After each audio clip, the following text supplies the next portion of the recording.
Hello students, today I am here with another topic of economics and today we will be discussing about market structure. Very basic, हम लोग सबसे बहुत ज़्यादा basic पढ़ेंगे market structure. Market क्या होती है, फॉर्म्स ऑफ मार्केट क्या होते हैं, फॉर्म्स ऑफ मार्केट में बेसिकली आ जाएगा टाइप्स ऑफ मार्केट क्या होता है। तो बेसिकली हम जानते हैं कि मार्केट क्या है, जहाँ पर हम जाते हैं सामान खरीदते हैं। We know the very basic of market, but in economics there is something more. तो वो क्या है, चलिए आज हम पढ़ेंगे मार्केट स्ट्रक्चर बेसिक में।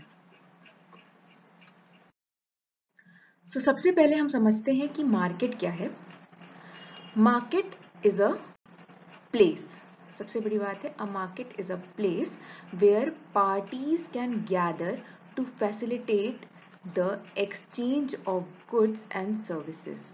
ठीक है, बेसिकली मार्केट क्या है, मार्केट एक प्लेस है जहां पर पार्टीज मिलती हैं। पार्टीज कौन सी हो सकती हैं, बायर्स प्लस सेलर्स, राइट। कोई सामान बेचेगा तभी कोई खरीदेगा, तो पार्टीज क्या होंगी, बायर्स प्लस सेलर्स, जहां पर क्या होता है, exchange of goods and services. We know goods क्या होते हैं, जो टैंजिबल गुड्स हैं जैसे फर्नीचर है, क्लोथ्स है, फूड है, ये गुड्स में आ जाता है। और सर्विसेज क्या होती हैं, जैसे बार्बर है, या टीचिंग है, टीचर है, ये आप क्या कर रहे हैं, सर्विस प्रोवाइड करते हैं, कर रहे हैं, they are not giving you any goods.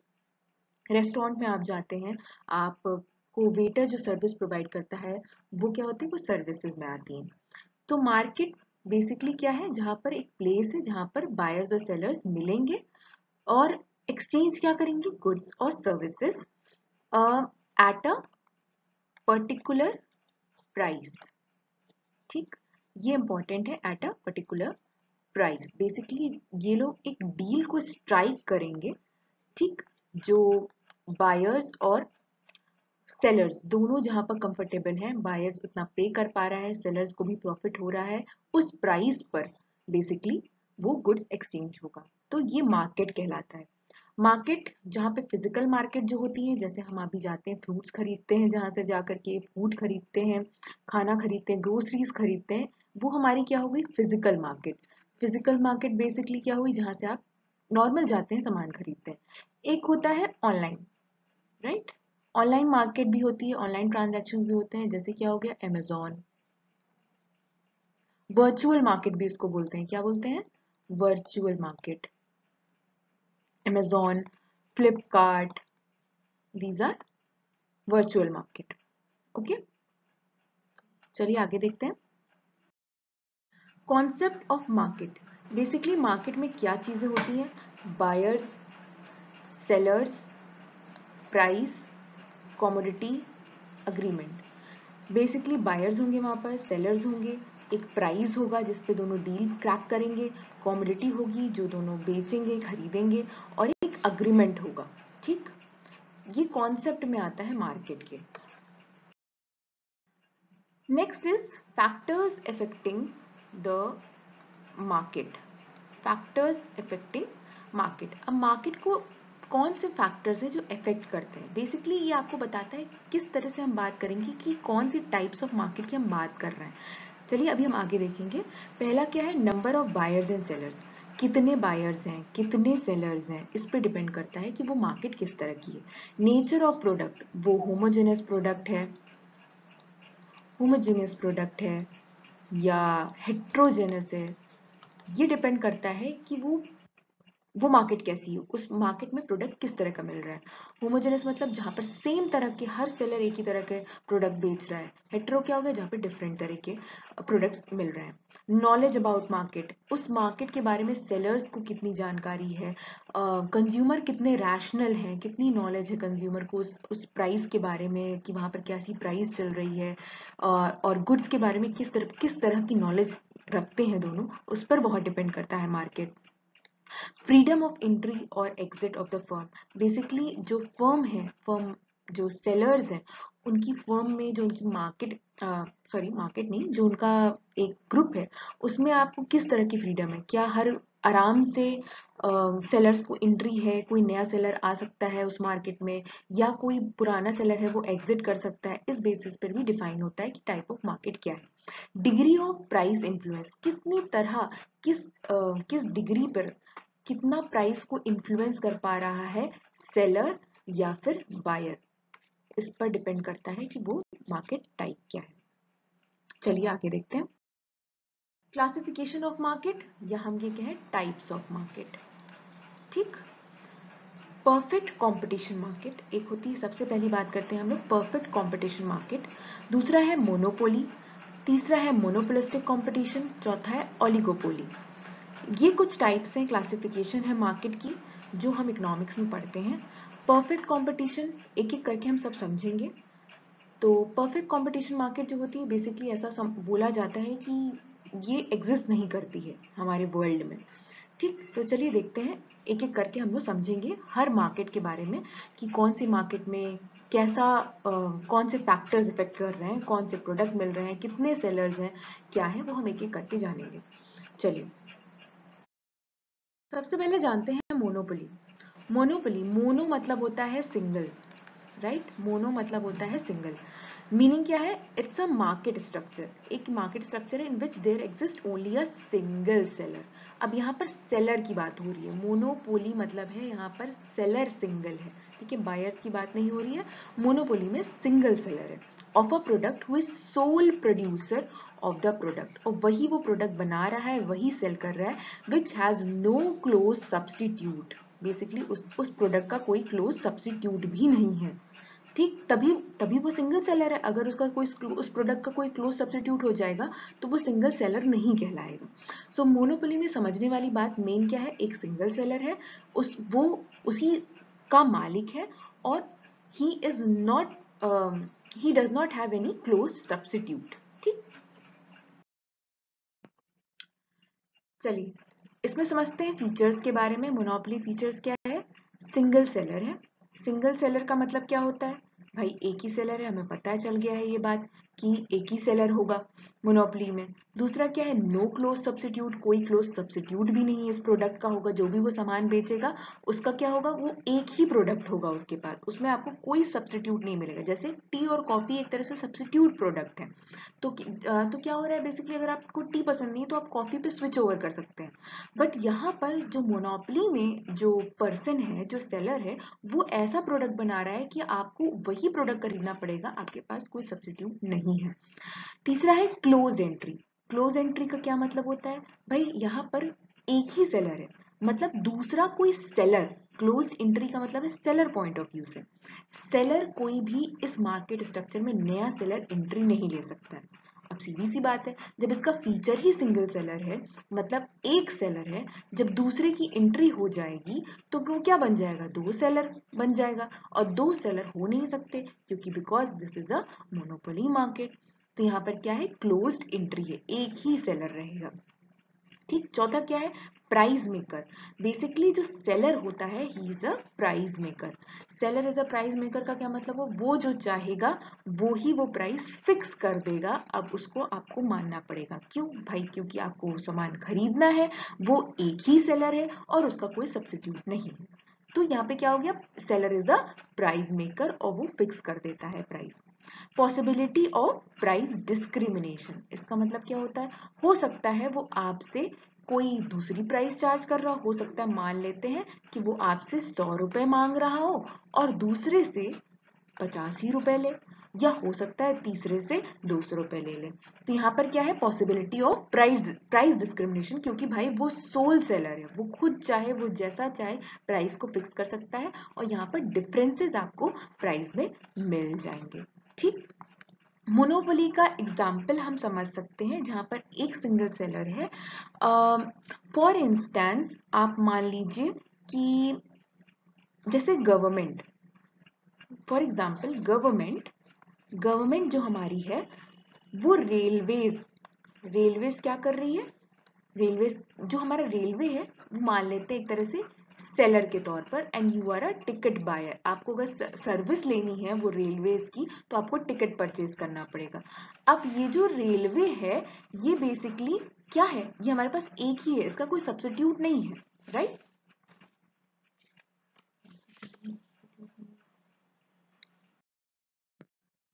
अब बात करते हैं परफेक्ट कंपटीशन। परफेक्ट कंपटीशन क्या होता है, परफेक्ट कंपटीशन किस टाइप की मार्केट है, इसके बारे में समझते हैं थोड़ा।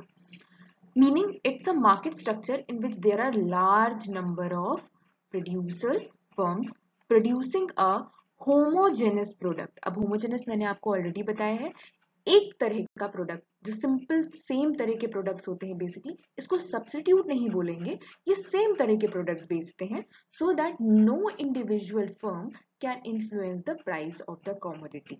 बेसिक बात क्या है, यहाँ पर लार्ज नंबर ऑफ प्रोड्यूसर्स हैं, ठीक है, लार्ज नंबर ऑफ सेलर्स हैं, और ये किस तरह के प्रोडक्ट बेचते हैं, होमोजेनस प्रोडक्ट, एक तरह के, एक समान तरह के प्रोडक्ट बेचते हैं। और यहाँ पर कोई भी सेलर जो है वो प्राइस को इन्फ्लुएंस नहीं कर सकता है, इन्फ्लुएंस नहीं कर सकता है, प्रभावित नहीं कर सकता है। बेसिकली जैसे कि हमने मोनोपोली में देखा कि जो प्राइस फिक्स हो गया, वो जो उसने सोच लिया वो प्राइस वो आपसे चार्ज करेगा। बट यहाँ पर क्या होगा, क्योंकि यहाँ पर लार्ज नंबर ऑफ प्रोड्यूसर्स हैं, तो बायर्स के पास एक स्ट्रेंथ कह लीजिए, एक ऑप्शन है कि वो, आप अगर उसको महंगा देंगे तो वो दूसरे फर्म के पास चला जाएगा, दूसरे सेलर के पास चला जाएगा। तो यहाँ पर कोई भी प्राइस एक तरह से इन्फ्लुएंस नहीं कर सकता कोई भी सेलर, राइट। तो आप देख पाएंगे, a market from where there are many firms that sell a certain homogeneous product, a single firm can not influence the market price. एक अकेला फर्म, एक अकेला सेलर कोई भी मार्केट प्राइस पे फिक्स नहीं कर सकता, कोई इन्फ्लुएंस नहीं डाल सकता। सीधी सी बात है, अगर आप ज्यादा प्राइस चार्ज करेंगे तो हो सकता है कि दूसरा फर्म या दूसरा सेलर उसको कम प्राइस पर दे जाए, बेचना स्टार्ट कर दे, और बायर्स उनके पास जाने लगे, तो आपका लॉस होने लगेगा। तो एक फर्म इसमें कोई भी प्राइस इन्फ्लुएंस नहीं कर सकता। बट मेन मुद्दा ये है, मेन टॉपिक ये है कि it is a hypothetical situation, it can not exist in real case scenario. Generally ऐसा देखा जाता है कि it is a hypothetical situation, और ये असल जिंदगी में हमें देखने को इस तरह की मार्केट नहीं मिलती। किस तरह की, perfect competition. In this, nobody can influence the price. कोई प्राइस इन्फ्लुएंस कर नहीं सकता, including buyers and sellers. ना buyers ना ही sellers. It is also believed that everyone has equal access to information. और हर किसी के पास बराबर की इंफॉर्मेशन है, बायर्स हो चाहे सेलर्स हो, सबके पास, सबको पता है कि भाई मार्केट में क्या रेट चल रहा है, किस तरह के प्रोडक्ट मिल रहे हैं, किसके पास कौन से प्रोडक्ट है, तो सबको सब नॉलेज है, ठीक। परफेक्ट कंपटीशन पर प्रैक्टिकल एप्लीकेशन अगर हम थोड़ा बहुत समझने की कोशिश करेंगे तो हमें पता चलेगा फॉरेन एक्सचेंज मार्केट, जैसे currency is all homogeneous. Currency क्या है, एक तरह की मतलब करेंसी एक्चुअली एक सेम ही प्रोडक्ट है। Traders will have access to many different buyers and sellers. जैसे कि जो फॉरेन एक्सचेंज मार्केट्स हैं, भाई अगर मुझे मान लीजिए कोई करेंसी परचेज करनी है, तो करेंसी तो हम कहीं की भी परचेज कर सकते हैं, ठीक है। बायर्स और सेलर्स अलग अलग हैं। अगर मुझे यूरो चाहिए तो भाई मैं यूरो खरीद लूंगी, अगर मुझे डॉलर चाहिए तो मैं डॉलर खरीद लूंगी। तो मुझे सब चीज़ों के बारे में नॉलेज है, और हम क्या कह सकते हैं, ये होमोजेनस भी है, एक तरह की बात है, करेंसी सब एक ही जैसी होती है, प्राइस अलग हो सकता है इसका, करेंसी का, ठीक। There will be good information about relative prices. हमें पता चल जाएगा भाई डॉलर की कीमत क्या चल रही है इस टाइम पे, यूरो की कंपैरेटिवली क्या प्राइस चल रही है, रेंजेस हमें सब पता रहेगा, ठीक। In some cases, there are several farmers. अब रूरल एग्रीकल्चर मार्केट में भी हम देख सकते हैं, selling identical products to the market. These markets often get close to perfect competition. जैसे कि भाई हो सकता है कि जो कुछ रूरल एग्रीकल्चर की मार्केट्स हैं, वहां पर भी आप आइडेंटिकल प्रोडक्ट्स देख पाएंगे। अब बात करते हैं मोनोपोलिस्टिक कंपटीशन। मोनोपोलिस्टिक कंपटीशन क्या होता है, it is a form of market in which there are large number of sellers, large number of sellers हैं यहाँ पर भी, of a particular product with each seller selling somewhat differentiated but close product। अब main बात यहाँ पर ये है कि मोनोपोलिस्टिक कंपटीशन मार्केट वो होती है जहाँ पर लार्ज नंबर ऑफ सेलर्स होते हैं, प्रोडक्ट बेचते हैं, और लेकिन क्या है, वो कुछ ना कुछ उनके प्रोडक्ट में डिफरेंट होता है, बट है वो क्लोज प्रोडक्ट। ओके, अब इसका मतलब क्या हुआ कि डिफरेंशिएटेड बट क्लोज प्रोडक्ट। अब जैसे मान लेते हैं टूथपेस्ट। टूथपेस्ट की अगर हम बात करें तो मुझे ये बताइए कि एक कंपनी ले लेते हैं कोलगेट, एक कंपनी ले लेते हैं पेप्सोडेंट। इन लोगों में क्या है, इसमें क्या है, पेप्सोडेंट में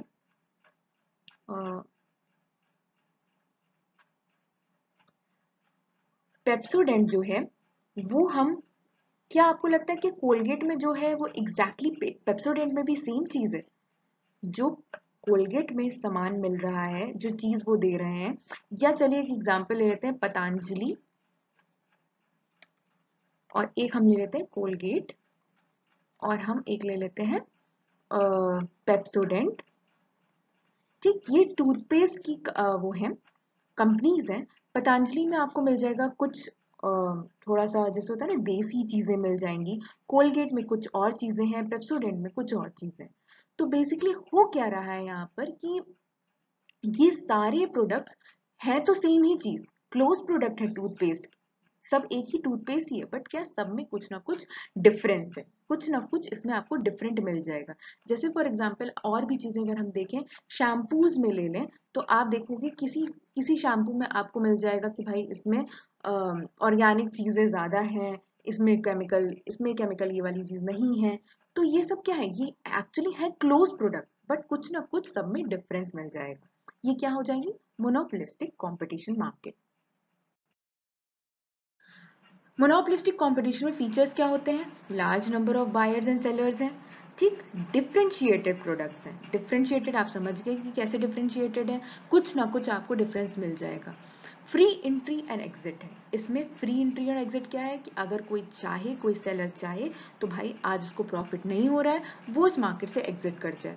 किसी को अगर लग रहा है कि मार्केट में बहुत पैसा है, बहुत वो हो रहा है, प्रॉफिट है, प्रॉफिट मेकिंग है, तो कोई नया सेलर इसमें आराम से एंट्री ले सकता है। एग्जिट है, फ्री एंट्री एग्जिट है, इसमें कोई मनाही नहीं है इस टाइप ऑफ मार्केट में। ठीक, उसके बाद क्या है, नॉन प्राइस कंपटीशन, कोई प्राइस कंपटीशन नहीं है यहाँ पर, क्योंकि फिर वही बात है, लार्ज नंबर है तो आप इन्फ्लुएंस आप ज्यादा कर ही नहीं सकते हो। इंडिपेंडेंट प्राइस पॉलिसी है, हाँ ये जरूर है कि इंडिपेंडेंट प्राइस पॉलिसी, क्योंकि आप एक पर्टिकुलर टाइप ऑफ प्रोडक्ट बना रहे हो, जैसे कि मैंने बोला, तो आपके पास ये ऑप्शन है, या आपके पास चॉइस है कि आपको इस प्रोडक्ट पैसे पे आप बेच सकते हो। बट प्रॉब्लम यही है कि अगर आप ज्यादा दाम लगाओगे तो हो सकता है कि जो कंज्यूमर है वो स्विच ओवर हो जाए दूसरे प्रोडक्ट पर। ठीक, चलिए नेक्स्ट इज ओलिगोपोली। अब एक मार्केट आती है ओलिगोपोली मार्केट। ओलिगोपोली क्या होता है, it is that form of market structure in which there are few firms. अब बात यहाँ पर आती है, कुछ फर्म होते हैं। ओलिगोपोली का मतलब है, ओलिगोपोली याद रखिएगा, फ्यू फर्म्स, कुछ ही फर्म्स हैं। ठीक, ये लोग आपस में गुट भी बना लेते हैं, ग्रुप बना लेते हैं, selling a product so that there is a intense competition among them. यहाँ पर इंटेंस कॉम्पिटिशन भी होता है। ठीक, और एक तरह से अगर आप देखोगे तो कंपटीशन तो है, बट ग्रुपिज्म में भी आपको देखने को मिलेगा इस टाइप ऑफ मार्केट में। ठीक है, यहाँ पर फ्यू फर्म्स हैं। ओलिगोपोली में क्या क्या है, इंटेंस कंपटीशन, बहुत कंपटीशन है। क्यों भाई, अगर आपने प्राइस बढ़ा दी तो सामने वाला भी प्राइस बढ़ा देगा, क्योंकि अगर आप प्राइस बढ़ा रहे हो किसी प्रोडक्ट की और आपको मान लीजिए प्रॉफिट होने लगा, तो ये पर्सन भी देखेगा, ये पर्सन भी देखेगा और क्या करेगा, अपना प्राइस बढ़ा लेगा, और वो भी सोचेगा प्रॉफिट हो जाएगा, लेकिन आप लोग फिर वापस उसी जगह पर आ जाओगे। ठीक, तो मतलब बहुत टफ कंपटीशन है, दोनों एक दूसरे पर इंटरडिपेंडेंस है, सब आपस में एक दूसरे के साथ मिलकर के काम करेंगे। जैसे कि अगर मान लेते हैं फॉर एग्जाम्पल, एक पर्सन ने, मान लेते हैं, अपने प्रोडक्ट को 100 रुपए में बेचना स्टार्ट किया। ठीक, वहीं पर दूसरा एक पर्सन है जो अपने प्रोडक्ट को 100 रुपए में नहीं, 50 रुपए में बेच रहा है। सारे बायर्स इनके पास जाने लगे, सारे बायर्स इनके पास जाने लगे। अब क्या हुआ, जब सारे बायर्स इनके पास जाने लगे तो इनका क्या हो गया, प्रॉफिट कम हो गया। इनको खुद ब खुद अपनी प्राइस 50 रुपए करनी पड़ेगी। इसलिए ये लोग क्या करते हैं, आपस में दोस्ती का हाथ बढ़ा लेते हैं कि भाई अगर तुमने प्राइस बढ़ाया तो मुझे भी बता देना, तो एक काम करेंगे हम लोग साथ मिल करके प्रॉफिट कमाएंगे। चलो 80 पर रख लेते हैं, ना तुम्हारा ना मेरा, हम लोग प्राइस क्या रखेंगे, 80। ठीक, तो अब बायर्स चाहे इनसे ले चाहे उनसे ले, दोनों एक दूसरे पे इंटरडिपेंडेंट है। ठीक, nature of the product, product क्या होगा, लगभग लगभग क्लोज प्रोडक्ट्स ही होंगे यहाँ पर भी। ठीक, क्लोज प्रोडक्ट नहीं भी होंगे तो भी आपस में मतलब मेंटेन करके चलेंगे, डिपेंडेंट होके चलेंगे। दूसरा क्या है, barrier to entry. Barrier to entry का मतलब क्या होता है, क्योंकि यहाँ पर फ्यू सेलर्स हैं तो एंट्री बहुत आराम से नहीं मिलती इस मार्केट में। ठीक, 5-6 सेलर्स हैं, अगर सिर्फ 5-6 सेलर्स हैं तो इतने ही रहेंगे, कंपटीशन इतना ज्यादा है कि 7th पर्सन को एंट्री बहुत मुश्किल है हो पाना। ठीक, ये लोग आपस में ग्रुपिज्म करके 7वें को शायद भगा दें।